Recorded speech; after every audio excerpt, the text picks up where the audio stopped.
மகர ராசி என்பர்கள் கடந்த சில வருடங்களாக மருத்துவ ரீதியான செலவுகள், அது மட்டும் இல்லை பக்கத்து வீட்டில் கூட சண்டை, இது மாதிரி நிறைய அக்கப்போர்களை சந்தித்த ராசி இந்த மகர ராசி.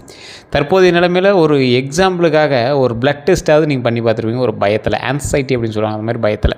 இந்த ராசிக்காரில் பொறுத்த வரைக்கும் அதிகமாக துன்பங்களை மட்டுமே சந்தித்த ராசி, நிறைய கஷ்டங்களை மட்டுமே அனுபவித்த ராசி அப்படின்னு சொல்லுவாங்க. இந்த ராசிக்காரர்களுக்கு ஒரு முன்னெச்சரிக்கை விஷயங்கள் நிறையவே இருக்குது. என்ன அப்படின்னா, அடுத்து என்ன பண்ணணும் அப்படிங்கிறத டார்கெட் பண்ணி பிளான் பண்ணி பண்ணுவாங்க. ஈஸியாக அரசு வேலைகள் கிடைக்கக்கூடிய ராசிகள் ஒன்று மகர ராசி. இப்போ உழைச்சிங்க அப்படின்னா கண்டிப்பாக கிடைக்கும். இந்த வாழ்க்கையில் குடும்பத்துக்காகவே உழைப்பாங்க அப்படிம்பாங்க. இல்லை, குடும்பத்தில் நிறைய பேர் சம்பாதிச்சிருப்பான், ஆனால் உங்களோட சம்பளமும் உங்களுடைய வருமானமும் மட்டும் தான் குடும்பத்தை கரெக்டாக பார்த்துக்கிறதுக்கு மெயினாக உதவும். இந்த ராசிக்காரர்கள் தனித்துவமான ஒரு வாழ்க்கையை குடும்பத்தோடு வாழுவதில் ஒரு மிகச்சிறந்த ராசிக்காரர் அப்படின்னு சொல்லுவாங்க. ரிஸ்க் ஃபேக்டர்ஸ் எடுக்க மாட்டாங்க. ரிஸ்க் எடுக்காமல் என்ன விஷயங்கள் பண்ணலாம், எப்படி சேவிங்ஸ் பண்ணலாம், எந்த விஷயத்தில் மிச்சம் பண்ணலாம், இந்த மாதிரி விஷயங்கள்லாம் பார்க்கணும் அப்படின்னா மகர ராசியில் மட்டும் தான் கேட்க முடியும். மகர ராசிக்காரர்கள் அதிக துரோகத்தை அனுபவித்தார்கள் அப்படின்னு சொல்லலாம். குடும்ப ரீதியாகவும் துரோகங்கள் அனுபவிச்சுவீங்க, நட்பு ரீதியாகவும் துரோகத்தை அனுபவிச்சுவீங்க. சின்ன சின்ன விஷயத்தில் கூட மற்றவங்களுக்கு ஹெல்ப் பண்ணக்கூடிய ஒரு நன்மை உடையவங்க. ஒரு சிலர்லாம் ஒரு விஷயத்தை கற்றுக்கிட்டாங்கன்னா வேறு எங்களுக்கு கற்றுக் கொடுக்க மாட்டாங்க. ஆனால் இந்த ராசிக்காரர் கண்டிப்பாக மற்றவங்களுக்கு கற்றுக் கொடுப்பாங்க. ஒரு விஷயத்தில் நீங்கள் சம்பாதிக்கிறீங்க அப்படின்னா நீங்கள் மட்டுமே இது பண்ணால் அதை மற்றவங்களுக்கு உதவட்டுமே அப்படிங்கிற மாதிரி விடுவீங்க. மீன் பிடிச்சி கொடுக்குற ஆள் இல்லை நீங்கள், மீன் பிடிக்க கற்றுக் கொடுக்குற ஆள் நீங்கள். ஸோ அந்த மாதிரி ஒரு நபர் இருக்காங்க அப்படின்னா அந்த மகர ராசிக்காரர்கள் தான். இந்த மகர ராசிக்காரர்களுடைய பலன்களை மட்டும் பார்க்க போகிறதில்ல. இப்போ நாம் அடுத்து என்ன நடக்க போகுது, உங்களுக்கு எதனால் சிக்கல்கள் இருக்குது அப்படிங்க எல்லாத்தையுமே கம்ப்ளீட்டாக A to Z பார்க்க போகிறோம். 2026 ஆரம்பிக்கும் போதுலன்னு சொல்கிறாங்க நல்லது நடக்கும் நல்லது நடக்கும், இன்னும் ஒன்றும் நல்லது நடக்கலை அப்படிம்பீங்க. சார் 2026 பிறந்து தமிழ் புத்தாண்டு பிறந்து 1 மாதம் ஆயிடுச்சு சார், இன்னும் ஒன்றும் பெரிய வேரியேஷனே தெரியல சார் அப்படிங்கிறீங்கள. வரக்கூடிய காலகட்டங்கள் உங்களுக்கு அற்புதமான ஒரு விஷயமா இருக்குது. அதாவது ஆஸ்ட்ராலஜி படி மகர ராசி அப்படிங்கிறது மிகவும் பொறுப்புணர்ச்சி கொண்ட ராசி அப்படின்னு சொல்லுவாங்க. அமைதியாக போராடும், வாழ்க்கையை மெதுவாக கட்டி எழுப்பக்கூடிய ஒரு ராசியாக கருதப்படுது. வெளியில் சாதாரணமாக தோன்றினாலும் உள்ளுக்குள்ளே பல சுமைகளை சுமந்து கொண்டு வாழ்பவர்கள் இவங்க தான். இந்த ராசிக்காரர்கள் வாழ்க்கையில் எளிதாக எதையுமே பெறுவதில்லை. அதுதான் ஒரு மெயின். இது எதையுமே நீங்கள் அவ்வளோ சீக்கிரம் பெற்றுக்க முடியாது. ஏதாவது ஒரு போராட்டம் கண்டிப்பாக உங்கள் லைஃப்பில் இருந்தே இருக்கணும், வேறு வழியே இல்லை. ஆனால் அவங்க பெற்ற வெற்றி நிலைத்து நிற்கும் அப்படிங்கிறது தான் ஒரு பெரிய விஷயம். தாமதமான வெற்றிம்பாங்கள்ல, கொஞ்சம் அவனுக்கு முன்னே கிடச்சிருக்க வேண்டியது, ஆனால் இவ்வளோ லேட் ஆகிடுச்சு அப்படிம்பாங்களா, அந்த மாதிரி சில விஷயங்கள். அப்படிங்கிற அந்த தாமதமான வெற்றி அப்படிங்கிறது உங்கள் லைஃப்பில் ஒரு டைமாவது ஒருத்தனா சொல்லிட்டு போவோம். இந்த ராசிக்காரனுக்கு பொருத்தமான ஒரு விஷயம் அப்படின்னு சொல்கிற மாதிரி அது இருக்கும். இந்த மகர ராசிக்காரர்களோட குணாதிசயங்கள் அப்படின்னு பார்க்கும்போது பொறுப்புணர்ச்சி அதிகம். பொறுப்புணர்ச்சினா குடும்பம், வேலை, உறவு, எந்த விஷயமாக இருந்தாலும் சரி பொறுப்பு முதல்ல எடுத்துக்குவாங்க. தாங்கள் சிரமப்பட்டாலும் மற்றவங்களை காப்பாற்ற நினைக்கக்கூடிய ராசி இந்த ராசி. அமைதியான போராளிகள் அப்படிம்பாங்க. வெளியில் அதிகமாக பேச மாட்டாங்க, ஆனால் உள்ளுக்குள்ளே பெரிய போராட்டங்களை சந்திச்சுக்கிட்டு இருப்பாங்க. நம்பிக்கை வைத்தா முழுமையாக வைப்பாங்க. ஒருத்தர் மேலே நம்பிக்கை வச்சிருமா முழுமையாக வைக்கலாம் என்ன இப்போ அப்படிம்பாங்க. ஒருவரை நம்பினா அவங்களுக்காக உயிரையே கொடுக்கக்கூடிய ஒரு ராசி. அதனால தான் வாழ்க்கையில் அதிக துரோகங்களை சந்திக்க நேரிடுது. ஒரு விஷயத்துக்கு நம்புகிறாங்க, நம்பிட்டு அவன் ஃபைனலாக அவனோட செல்ஃபிஷ்னஸ்னால இவங்களுக்கு துரோகத்தை புரிஞ்சிடான். இவங்களால தாங்கிக்க முடியறதில்ல, துரோகங்களை அனுப்பக்கூடிய ராசியாக மாறிடுறாங்க. கோபம் வெளியில் தெரியாது, கோபம் வந்தாலும் உள்ளுக்குள்ளே வச்சுக்குவாங்க. ஆனால் ஒரு நாள் வெட்டித்து அந்த உறவு முடிவுக்கு போயிடும். ஸோ அந்த கோபம் உள்ளுக்குள்ளே வச்சுருக்காதீங்க, பேசி வெளியே சால்வ் பண்ணிக்கோங்க. பெருசாக நீங்கள் வெளியே யார்ட்டையும் அவ்வளோவா ஓப்பனாக சொல்ல மாட்டீங்க. ஒரு உரிய நண்பன், ஒருத்தர் 2 பேர் தான் உங்கள்கிட்ட இருப்பான், அவன்கிட்ட மட்டும் சும்மா 1-2 ஷேர் பண்ணுவீங்க. ஸோ அந்த மாதிரி விஷயங்கள்லாம் கொஞ்சம் சரி பண்ணிக்கிட்டு கொஞ்சம் மைண்டு ஃப்ரீயாக வச்சுக்கிறது ரொம்ப நல்லதுங்க. பணத்தை மதிக்கக்கூடிய நபர்களில் நீங்கள் ஒரு முக்கியமான நபர். கஷ்டப்பட்டு சம்பாதிப்பாங்க, வீண் செலவு பிடிக்காது உங்களுக்கு, ஆனால் குடும்பத்துக்காக செலவு செய்ய தயங்க மாட்டீங்க. அது வீண் செலவாகவே இருந்தாலும் குடும்பத்துக்காக பண்ணும்போது உங்களுக்கு அது பெருசாக தெரியாது. உங்களுக்கு நீங்கள் ஒரு வீண் செலவு கூட பண்ண மாட்டீங்க. உங்களை கஞ்ச பிசினாரின்னு நிறைய பேர் சொல்லுவாங்க. சார் இது நீங்கள் வேணால் உண்மையாக இல்லையான்னு மட்டும் நீங்கள் சொல்லுங்கள். உங்களை கஞ்ச பிசினாரின்னு சொல்லுவாங்க நிறைய பேர். அந்தளவுக்கு வாழ்ந்துட்டு இருக்கிற ராசி. ஆனால் குடும்பம்னு வரும்போது நீங்கள் இப்படி ஒரு டைம் கூட நீங்கள் வச்சது கிடையாது. மகர ராசிக்காரர்கள் அனுபவித்த துரோகங்கள் ரொம்ப அதிகம். பல மகர ராசிக்காரர்கள் வாழ்க்கையில் 3 வகை துரோகங்களை அதிகமாக அனுபவிச்சிருப்பாங்க. நண்பர்கள் மூலமாக துரோகம் ஃபஸ்ட்டு பாயிண்ட். நம்பி நண்பர்கள் பின்னால் பேசியிருக்கலாம், உதவி கேட்டவர்கள் பின்னர் விலகி இருக்கலாம். இது ஃபஸ்ட்டு நண்பர்களால். உறவினர் மூலமாக மனவேதனை உங்களுக்கு கண்டிப்பாக உண்டுங்க. நீ நல்லா இருந்தால் போதும் அப்படிங்கிற நீ நல்லா இருந்தால் போதும் அப்படி சொல்லி பலர் அவங்கள பயன்படுத்தி இருப்பாங்க. இந்த வார்த்தையை உங்கள்கிட்ட சொன்னவன் கண்டிப்பாக உங்களை யூஸ் பண்ணிட்டு தான் போயிருப்பான். நீங்கள் பக்கத்து தெருவுக்கு, பக்கத்து வீட்டுக்கு இதெல்லாம் நிறைய ஹெல்ப் பண்ணி நீங்கள் மாட்டிட்டு முடிச்ச காலகட்டங்கள்லாம் ரொம்ப அதிகம். காதல் அல்லது திருமணத்தில் ஏமாற்றம் உங்களுக்கு அதிகமாக இருக்கும். முழு மனதோடு நேசித்தவர்களிடமிருந்து காயம் பெற்றீங்கன்னா அது எப்படி இருக்கும்? அது பெரிய அனுபவம் தானே. அந்த அனுபவம் உங்களுக்கு கண்டிப்பாக இருக்கும். இதனால் மகர ராசிக்காரர்கள் ஒரு கட்டத்திற்கு பிறகு யாரையுமே எளிதில் நம்ப மாட்டாங்க. அதனாலேயே நீங்கள் வந்து இப்போ எது பண்ணாலும் ஒரு கொஞ்சம் ரிஸ்க் ஃபேக்டர் எடுக்கிறது பயந்துக்கிறீங்க. அவனுக்கோசரம் ஏன் சார் பண்ணணும், அவனே நம்பிக்கை துரோகம் பண்ணான், அவனுக்கோசரம் பண்ணுறதுல நம்ம தயாராக இல்லை, அந்த மாதிரி ஒரு சில விஷயத்தில் அவனை ஸ்கிப் பண்ண பார்ப்பீங்க. தற்போது நடந்து கொண்டு இருக்கக்கூடிய பிரச்சனைகள் அப்படின்னு பார்க்கும்போது இந்த மகர ராசிக்காரர்களுக்கு நிறைய பிரச்சனைகள் நடந்துகிட்ருக்கு. அதில் முழுமையாக சொல்கிறேன். இந்த விஷயங்களை நீங்கள் ஸ்கிப் பண்ணால் பார்த்தீங்கன்னா உங்களுக்கு புரியும். இது உங்களுக்கு நடந்துகிட்ருக்கா அப்படின்னு முழுமையாக பார்த்துக்கோங்க. நடந்துருந்ததா இது உண்மையாக இல்லையா நீங்கள் கமெண்ட் செக்ஷனில் பார்த்துருங்க. பல மகர ராசிகள் தற்போது இப்போ நான் சொல்லக்கூடிய பிரச்சனை தான் சந்திச்சிட்ருப்பீங்க. இதுவுமே வந்து பார்த்திங்கன்னா உங்களுடைய ஜாதகத்தின்பால் 1-2 வேறுபடலாம். இப்போ நான் சொல்கிறது ராசி பலன், இந்த ராசிக்கே உண்டான பலன். 12 கோடி பேர்த்துக்கான பலன் இது. 140 கோடி பேரில் இந்த மகர ராசிக்காரன் 12 கோடி பேர் இருப்பான். அத்தனை பேர்த்துக்கு இதில் ஒவ்வொன்றும் இருக்கலாம். ஸோ அதை மட்டும் தான் சொல்கிறேன். பண நெருக்கடி ஃபஸ்ட்டு மகர ராசியை பொறுத்த வரைக்கும் பண்ணிகிட்டு இருந்த தொழிலே பண நெருக்கடி கண்டிப்பாக இருக்கும். கடன் சுமை பெரிய அளவில் இல்லை அப்படின்னாலும் உங்களுக்கு அது பெருசாக தான் தெரியும். வேலை நிலைத்தன்மை இல்லாமல் இருக்கும். ஒரு வேலை வந்து இப்போ ஒரு லாக்கில் மாட்டிகிட்டு இருக்கிற மாதிரி இருக்கும். இது கன்டினியூ ஆகுமா இல்லை வேறு ஏதாவது பார்க்கலாமா, இந்த வேலை நம்மளுக்கு வந்து நிலையான வேலையா அப்படின்னு ஒரு வேலை நிலைத்தன்மை வந்து இல்லாமல் உங்களுக்கு வந்து தோண ஆரம்பிக்கும். மன அழுத்தம் உங்களுக்கு கொஞ்சம் இருக்கும். தூக்கமின்மை கண்டிப்பாக இருக்கும். தூக்கத்தோட விஷயம் வந்து உங்களுக்கு ரொம்ப இதை பண்ணிகிட்ருக்கும். குடும்பத்தில் புரிதல் குறைவாக இருக்கும். இந்த காலகட்டத்தில் உடல் சோர்வு உங்களுக்கு அதிகமாக இருக்கும். யாரையும் புரிந்து கொள்ளலை அப்படிங்கிற ஒரு உணர்வு வந்து உங்களுக்கு வந்திருக்கும். யாரும் உங்களை புரிஞ்சிக்கல அப்படிங்கிற ஒரு விஷயம் வந்து உங்களோட மைண்டில் ஓடிட்டே இருக்கும். சிலருக்கு இதில் பாதி பேர் இல்லாமல் சிலருக்கு தொழிலில் லாபம் வந்தும் பணம் கையில் தங்காமல் போகலாம். நல்ல வாய்ப்புகள் தாமதமாக கிடைக்கலாம். நண்பர்கள் விலகுவது போல் தோன்றலாம். ஸோ அந்த மாதிரி விஷயத்தில் கொஞ்சம் ஜாக்கிரதையாக இருந்துக்கிறது ரொம்ப நல்லது. இனி உங்களோட வாழ்க்கையில் என்ன நடக்க போகுது அப்படிங்கிறது தான் இதில் மெயின் ஹைலைட்டே. 2026 தொடங்கி மகர ராசிக்காரர்கள் வாழ்க்கையில் மெதுவான மாற்றங்கள் தொடங்கிட்டு இருந்துச்சு. அப்படியே கொஞ்சம் கொஞ்சமாக வேரியேஷன். ஆனால் அது பெரிய பாசிட்டிவாக தெரியல சார், கொஞ்சம் ஒரு மார்க்கமாக தானே சார் தெரியுது அப்படிங்கிறது தான் நீங்கள் இருந்திருப்பீங்க. முக்கியமான மாற்றங்கள் அப்படின்னு பார்த்தா பழைய கஷ்டங்கள் குறையுதுங்க.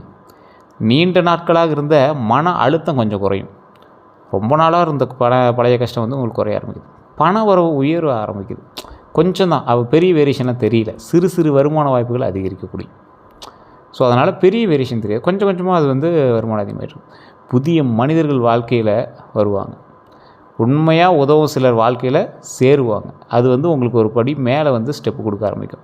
தனி அடையாளம் உங்களுக்கு உருவாகும். நீங்கள் யார் அப்படிங்கிறது தெரியாது. அதாவது நான் யாருன்னு காட்டணும் அப்படிங்கிற எண்ணம் வந்து உங்களுக்கு அதிகரிக்கும். ஏதாவது ஒரு ஸ்டெப் பண்ணலாமே அப்படிங்கிற மாதிரி உங்களுக்கு தோண ஆரம்பிக்கும்.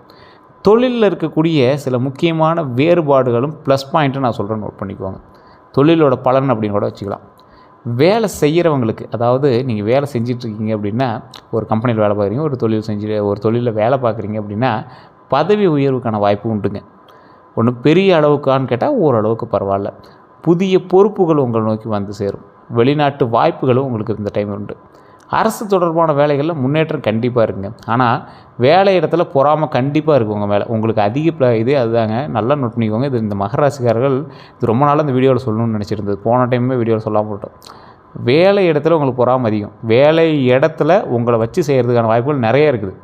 ஸோ அந்த இடத்துல ரொம்ப எச்சரிக்கையாக இருங்க. அவன் பொறாமப்படுறான்னா அவனையும் நீங்கள் எதிர்த்து திருப்பி பண்ணணும்னு எதுவும் பண்ணிடாதீங்க. கோபம் இருக்கும். நீங்கள் எதுவுமே ரிஸ்க் எடுக்கிற ஆள் கிடையாது. இருந்தாலும் 100ல் ஒருத்தன் அவன் கடந்துட்டு போகிறான் மயிராட்சி அப்படிங்கிற மாதிரி விட்ருங்க. இது என்னப்பா எப்படிலாம் சொல்கிறீங்கன்னா, தயவு செய்து சொல்கிறேன், நீங்கள் திருப்பி அடிக்கும் போது உங்களுக்கு பிரச்சனை ஆரம்பிக்குது. ஸோ அதனால் நீங்கள் திருப்பி அந்த இடத்துல அடிக்காதீங்க. அமைதியாக இருங்க. இந்த காலகட்டத்தில் ரொம்ப நீங்கள் அமைதியாக இருக்கணும். அதை நான் தெளிவாக சொல்கிறேன். வேலை இடத்துல ரொம்ப கவனமாக இருக்கணும். ஏன்னா வேலையிலேருந்து உங்களை அனுப்பி நீங்கள் வேறு இடத்துக்கு போய் வேலை செய்யலாம். இவங்களாம் 100 பேர் நீங்கள் வேலை செய்துக்கலாம். ஆனால் அதில் வந்து ஒரு மிகப்பெரிய பணப்பிரச்சனையில் உங்களை மாட்டி விடுறதுக்கான வாய்ப்பு உண்டு. ஸோ அதில் மாட்டிட்டு உங்களை வந்து லாக் பண்ணுறதுக்கான வாய்ப்பு இருக்குது. தயவு செய்து அந்த இடத்துல கொஞ்சம் ஜாக்கிரதை நிதானமாக பண்ணுறது ரொம்ப நல்லது. உங்களோட வளர்ச்சியை சில தடுக்க முயற்சி செய்வாங்க. நீங்கள் எந்தளவுக்கு மேலே போகிறீங்களோ அது உங்கள் கூட இருக்கிறவனே பொறாமையின் காரணத்தினால வந்து தடுக்கிறதுக்கு வாய்ப்பு உண்டு. சரி சார், இதெல்லாம் ஓகே. தொழில் செய்கிறவங்களுக்கு எப்படி இருக்குது? வியாபாரத்தில் மெதுவான வளர்ச்சி இருக்குங்க. சிறப்பான செல்லக்கூடிய துறைகள் உங்களுக்கு அப்படின்னு சொல்லணும்னா, கட்டுமானம் உங்களுக்கு கரெக்டாக செட் ஆகும். இரும்பு வேலை செட் ஆகும். வாகன வியாபாரம் உங்களுக்கு கண்டிப்பாக உண்டு.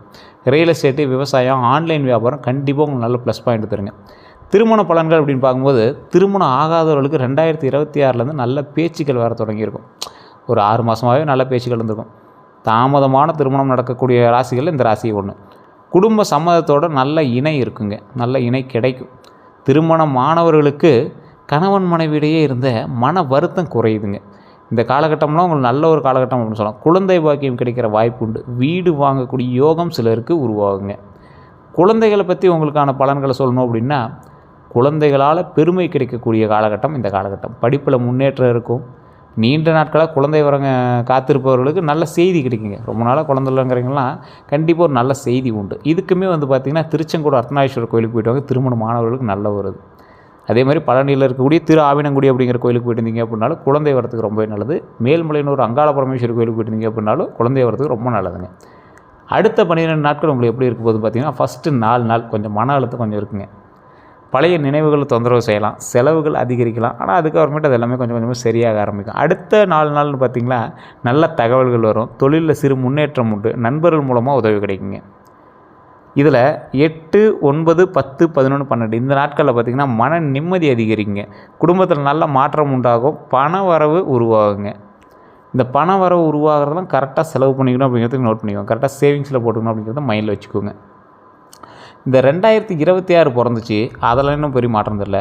தமிழ் புத்தாண்டு பிறந்துச்சு, அதில் இன்னும் பெரிய மாற்றம் தெரில அப்படின்னு இருக்கக்கூடிய இந்த ராசிக்காரருக்கு நான் சொல்கிறேன், நோட் பண்ணிக்கோங்க. 2026 கிடைக்கக்கூடிய நன்மைகள் அப்படின்னா உங்களுக்கு பாதி 6 மாதம் முடிஞ்ச சார், மீதி எங்கே சார் இது பண்ணுது அப்படின்னா, இது மிட் பாயிண்டில் இருந்தால் சில பேருக்கு வந்து அது தொடங்குது. தமிழ் புத்தாண்டில் இருந்தால் சில பேருக்கு வந்து அது ஓரளவுக்கு வெளிச்சம் அடிக்கவே ஆரம்பிச்சிருக்கு அப்படின்னு சொல்லலாம். இந்த காலகட்டத்தில் உங்களுக்கு கிடைக்கக்கூடிய நன்மைன்னு பார்த்தீங்கன்னா, தொழிலில் முன்னேற்றம் உண்டுங்க. நீங்கள் எந்த தொழில் பண்ணாலும் சரி, அதில் சின்ன முன்னேற்றம் உண்டு. சார் தொழில் சிரிப்பாக சிரிச்சிட்டு இருக்குது அப்படின்னா உங்களோட ராசி தான் செக் பண்ணணும். ராசியை செக் பண்ணுறோன்னா உங்களோட ஜாதகத்தை செக் பண்ணுங்கள். உங்களுடைய கேட்லாக் வேறு. அப்படி உங்களோட ஜாதகத்தை செக் பண்ணோம்னா கீழே நம்பர் இருக்குது, நீங்கள் வேணால் ஃபோன் பண்ணி பேசி தெரிஞ்சுக்கோங்க. இல்லை சார் நான் லோக்கல்லே பார்க்கணும், லோக்கலில் கூட நீங்கள் பார்த்துக்கலாம். இங்கே நீங்கள் ஃபோன் பண்ணி அப்படின்னா அப்பாயின்மெண்ட் பேசுறது தான் ஜோதிடர் பார்க்க முடியும், பேச முடியும். ஆன்லைன் மூலமாக பேசிக்கலாம், ஃபோன் மூலமாக பேசிக்கலாம். அதே போல் வாட்ஸ்அப் மூலமாக வெளிநாட்டில் இருக்கிறவங்க தொடர்பு கொண்டு பேசிக்கலாம்.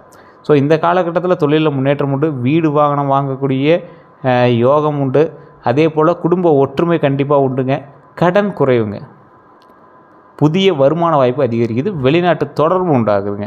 இதனால் நன்மை தான், ஒன்றும் பெரிய மைனஸ்லாம் கிடையாதுங்க. ஆனால் கொஞ்சம் கொஞ்சமாக தான் இதாகும். கவனமாக இருக்க வேண்டிய மாதங்கள் எது தெரியுமா? June, August, November. இந்த வருடத்தில் இனி வரக்கூடிய நாட்களில் ஜூன், ஆகஸ்ட், நவம்பர் 3 மாதம் நீங்கள் ரொம்ப எச்சரிக்கையாக இருக்கணும். ரொம்ப ரொம்ப எச்சரிக்கையாக இருக்கணும். இந்த மாதங்களில் யாரையும் கண்மூடித்தனமாக நம்பாதீங்க. First point. பண விஷயத்தில் கையெழுத்து இடும்போது கவனமாக இருங்க. மற்றவனுக்கு ஜாமீன் தயவு செய்து கொடுத்துடாதீங்க. கூட்டு தொழில் எச்சரிக்கை ரொம்ப அவசியம். எவனா ஒருத்தன் கூப்பிட்றான் சார், அவ்வளோ இன்வெஸ்ட் பண்ணுறான் அப்படிங்கிற மாதிரிலாம் கூப்பிட்றான்னா தயவு செய்து கொஞ்சம் எச்சரிக்கையாக இருங்க. அதே மாதிரி செய்ய வேண்டிய பரிகாரங்கள் என்ன தெரியுமா? சனிக்கிழமை வழிபாடு. சனிக்கிழமை வழிபாடு, நெல்லெண்ணெய் தீபம் ஏற்றி வழிபடும் போது ரொம்ப நல்லது. கருப்பு உளுந்து தானம் செய்கிறது ரொம்ப நல்லது. ஆஞ்சநேயர் வழிபாடு செய்யும்போது ஹனுமன் கோயிலுக்கு சென்று வெற்றிலை மாலை சமர்ப்பிக்கிறது ரொம்ப நல்லதுங்க. பயம் குறையும், உங்களுக்கு இருக்கிற ஆன்சைட்டி போகும், உடல் ரீதியான உபாதைகள் பிரச்சனைகள் வெளியே நீங்கும், பயம் குறையும், எதிரிகள் விலக உதவுங்க. இதை கண்டிப்பாக ட்ரை பண்ணி பாருங்கள். இப்போ உங்களுக்கு இருக்கிறது ஒரு ஆன்சைட்டி, உடல் ரீதியான பயமும் உயிர் ரீதியான பயமும் உங்களுக்கு ஒவ்வொரு டைம் கொஞ்சம் இது பண்ணுது. ஸோ அந்த மாதிரி விஷயத்தில் இருக்கும்போது ஆஞ்சநேயர் வழிபாடு ரொம்ப நல்லது. ஆஞ்சநேயர் வழிபாடு பண்ணும்போது அந்த பிரச்சனைகள் எல்லாமே விலகுதுங்க. அது நிறைய பேருக்கு தெரியாத ஒரு விஷயம், கண்டிப்பாக நோட் பண்ணிக்குவாங்க. அதே போல் முன்னோர் வழிபாடு. சில மகர ராசிக்காரர்களுக்கு முன்னோர் ஆசீர்வாதம் குறைவு காரணமாக தான் தடை இருக்குது. அதாவது முன்னோர் ஆசீர்வாதம் உங்களுக்கு கம்மியாக இருக்கிறதுனால தான் நிறைய விஷயங்கள் தடைப்படுது. ஸோ அப்போ அமாவாசை அன்னைக்கு என்ன பண்ணோம்?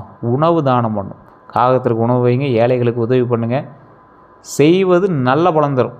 அதுக்கப்புறம் உங்கள் பிரியம் தான். ஸோ முன்னோர்களுக்கு செய்யணும் அப்படின்னு நினச்சாவே உங்கள் மைண்டு வராது. ஏன்னா அது அந்த ராசிக்கே உண்டான ஒரு விஷயம் மாதிரி. ஸோ கண்டிப்பாக இந்த டைம் முன்னோர்கள் வழிபாடு பண்ணுங்கள். அப்படி பண்ணும்போது அமாவாசை டைமில் பண்ணுங்கள். காகத்துக்கு உணவு தானம் பண்ணுங்கள்.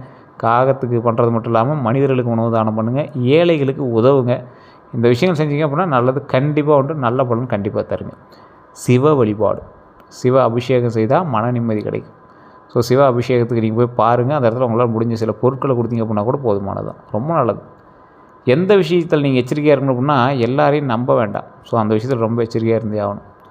அதே மாதிரி உங்கள் நல்ல மனதை பயன்படுத்த நினைக்கிறவங்கிட்ட கண்டிப்பாக கொஞ்சம் பார்த்து இருந்துக்குவாங்க. கடன் வாங்குவதில் கவனமாக இருங்க. அவசரமாக பெரிய கடன்லாம் எடுக்க வேண்டாம்.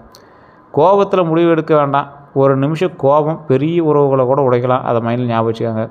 உடல் நலத்தில் கவனமாக இருங்க. மூட்டு வலி, தூக்கமின்மை, நரம்பு அழுத்தம் இந்த மாதிரி விஷயத்தெல்லாம் ரொம்ப எச்சரிக்கையாக இருங்க.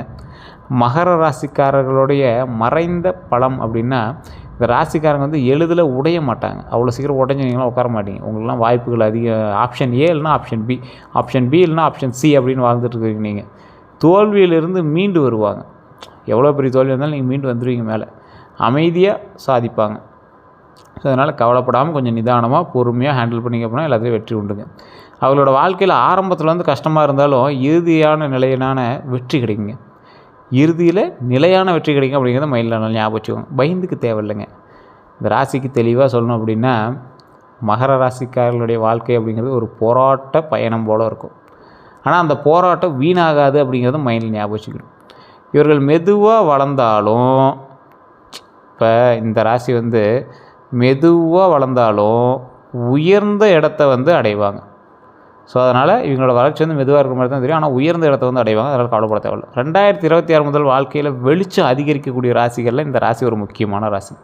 பண நெருக்கடி குறையும். கண்டிப்பாக உண்மையான மனிதர்கள் சேருவாங்க உங்கள்கிட்ட. இனிமேல் தான் வரவெல்லாம் உங்களுக்கு கரெக்டான ஆளாக வருவான். உண்மையான மனிதர்கள் தான் உங்கள்கிட்ட சேருவாங்க. மன நிம்மதி உருவாகக்கூடிய ஒரு அற்புதமான காலகட்டம் இந்த காலகட்டம். ஒரே விஷயம் மட்டும்தான் நினைவில் வச்சுக்காங்க, தாமதம் என்பது தோல்வி அல்ல. இதை நல்லா ஞாபகம் வச்சுக்காங்க. மகர ராசிக்காரர்களுக்கு வெற்றி தாமதமாக வந்தாலும் நிலையாக வரும் அப்படிங்கிறது ஞாபகம் வச்சுக்கோங்க. தாமதம் அப்படிங்கிறது தோல்வி அல்ல. வெற்றி தாமதமாக வந்தாலும் நிலையாக வரும் அப்படிங்கிறத இந்த ராசிக்காரர்கள் எப்பவுமே ஞாபகம் வச்சுக்கணும். ஸோ வேறு ஏதாவது உங்களுக்கு தகவல்கள் வேணும் அப்படின்னா நீங்கள் மறக்காமல் ஃபோன் பண்ணி பேசி தெரிஞ்சுக்கலாம். இப்போ நான் சொன்ன விஷயங்கள் உண்மையாக பொய்யான்னு நீங்கள் மறக்காம கமெண்ட் செக்ஷனில் பதிவிடுங்க. இதுவரை நம்ம சேனலை சப்ஸ்கிரைப் பண்ணாதீங்க, சப்ஸ்கிரைப் பண்ணிக்கோங்க. அப்படி பக்கத்தில் பெல் பட்டனை மறக்காமல் ப்ரெஸ் பண்ணிக்கோங்க. அதில் ஆல் அப்படின்னு கிளிக் பண்ணிக்கோங்க. அதே மாதிரி ஃபேஸ்புக்கில் ஃபாலோ பண்ணிக்கோங்க. அதே போல் இந்த ராசிக்காரர்கள் உங்களுக்கு ஏதாவது சந்தேகங்கள் இருக்குது, ஜோதிட சந்தேகம் இருக்குது அப்படின்னா கீழே இருக்கிற நம்பருக்கு நீங்கள் ஃபோன் பண்ணி பேசி தெரிஞ்சுக்கலாம். இல்லைனா உங்களுக்கு வெளிநாட்டிலேருந்து பேசுகிறீங்க அப்படின்னா வாட்ஸ்அப் மூலமாக நம்பருக்கு தொடர்பு கொள்ளலாம். எல்லோருக்கும் நன்றி நண்பர்களே.